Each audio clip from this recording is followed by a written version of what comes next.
Let's be real. People love the idea of being a DJ or a music producer. Flashy shows, the Spotify streams, the clout, maybe you got a label signing, so the money, everyone thinks that you're rich. $1 million. But here's the actual truth. In 2025, most of us aren't balling off music. We're just grinding. So in this video, I thought I would break down how DJs and producers actually make money in 2025. Not the dream, nor fantasy, just the real talk of somebody actually trying to do it. First up, we have streaming. This myth I just want to kill straight away. Yes, of course, I'm talking about Spotify, Apple Music, all of those platforms. Of course, they pay out royalties, but unless you're getting millions of streams, they almost add up to nothing. Right now, Spotify pays around 0.003 cents US per stream. I live in Australia, so my numbers are all skewed. But yeah, if you get 100,000 streams, well, that's around 300 USD. Add a couple extra zeros, a million streams, 3,000, you get the point.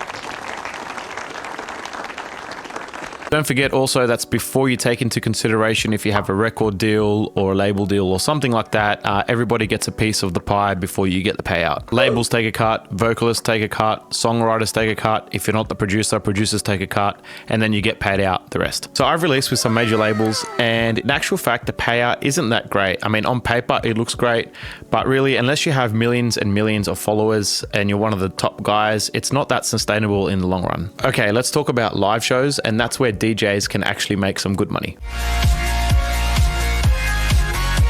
Wherever you're playing in clubs, in festivals, maybe even weddings and private gigs, you can charge anywhere between $300 to $5,000 depending on your caliber and how good you actually are. Obviously, nightclubs is a little bit of a different game where you need to have some connections and networking and how many people you bring to the table as well. Club owners look at how many people you can bring through the doors. That's a different topic. But yeah, it's a good source of income. And I regularly gig, and that is one of my majority sources of income.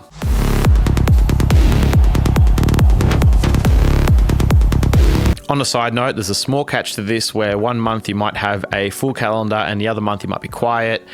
So gigs sometimes aren't that consistent, but if you have residencies, they can be.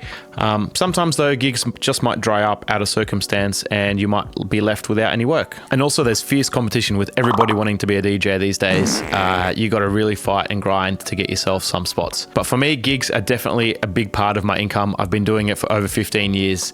And yeah, that's, I would say, majority of my income right now in this current moment in time. Okay, now I want to talk about the elephant in the room, and this one's a little bit controversial, and that is ghost production services and mix and mastering. Now there's a lot of DJs out there, like I've just said before, the competition is wild, and for them to stand out, they want to be music producers, but they don't have the skill, so then they pay people like me to make the music for them. Hey, how come you guys got such great parking places?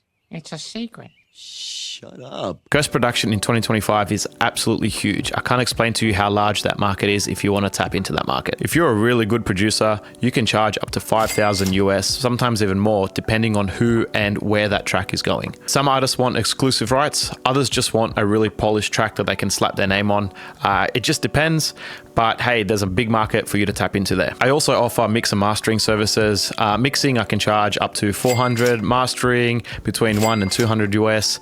Again, it just depends on the track and depends on the client. But that's one of those things where if you can get 5 or 10 clients and they give you consistent work, then the money really starts to add up. And that's why I always say it's a bit of a grind and a hustle. All of these things, they add up over time, you build up some clients, and then you can make a consistent income. The ghost production and the mix and mastering, that kind of keeps you alive when you dry up on the gig side of things. Yeah, boy. Another topic I want to touch base on is monetizing music online, and in general, just monetization and expanding your revenue income. This is why I'm sitting here filming YouTube videos, because I have acquired all this knowledge over the last 15 to 17 years I've been doing this, and I want to share it with you guys. Dude, what is he saying? You don't need millions of followers to be able to monetize online. You just need a good core base of followers that really are into what you're doing, and they're willing to support you along your journey. Places like Patreon or SoundCloud monetization, they allow a good core fan base to support you. I don't really go down that path yet, but it's something that I will look to explore in the near future. Also, another pathway that some of my producer friends have gone down is selling preset packs and sample packs because they're sound engineers themselves. They know how to create the sounds, and some DJs are always looking for fresh sounds and they don't know how to make them. So that is a good source of revenue.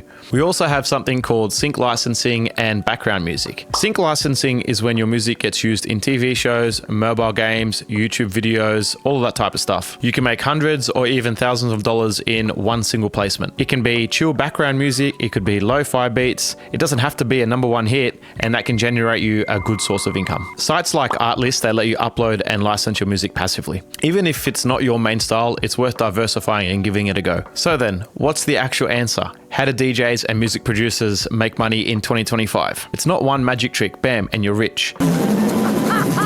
It's multiple sources of income put together: streaming, gigs, ghost production services, sync licensing, all of those things put together. They help you grow. As you grow, you invest back into yourself. And as you invest back into yourself, you keep growing. It's all about stacking and diversifying. And for me, well, I've done it all and I'm still here and I'm still pushing away. The real truth is it's a grind. But if you're passionate, you're smart, you're witty, and just a little bit ruthless, well then you can definitely make a living off it. If this video helped you out or you enjoyed it, drop a like, hit subscribe, tell me in the comments below how you're making money off music in 2025. And hey, if you want me to dive deeper in some of the topics that I've touched on, well, let me know in the comments. My name's Vareso, DJ producer, and I'll see you in the next video.